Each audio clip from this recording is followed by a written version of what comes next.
guys. This is the top 10 craziest x86 assembly language instructions. Okay, before we get started, I just want to set down just a couple of rules. I wanted to include only instructions that both AMD and Intel have agreed upon. So we're not talking any 3D Now, and we're not talking any AVX 512, just things that modern AMD and Intel chips can both execute. There are multiple versions of the instructions that we're about to look at, but I'll just be including one candidate instruction to sort of represent the whole group.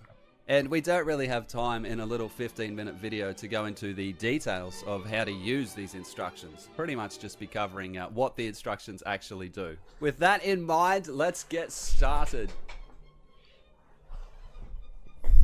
Did you ever want to add or subtract? Why not do both of them? The first instruction in our list, number 10, add sub PS. Now the instruction takes two floating point vectors as input, and in a confusing display of inappropriate naming, it actually subtracts even numbered elements and adds odd numbered elements. The instruction is meant to be generally useful because there's a lot of formulas that require you to add and subtract alternately like this. Okay, sure, that's not very complicated, but I tell you what, we are just getting started. Number 9, PX'd, the parallel bit extraction instruction from BMI2. This instruction takes 3 operands, and what it does is it extracts bits from the second operand according to the third operand, and then it stores the results in the first operand. Wherever there is a 1 in the third operand, the corresponding bit is selected from the second operand, and then once you've selected all of your bits out of that second operand, they're kind of all mashed together into the low part of the first operand and stored as the result.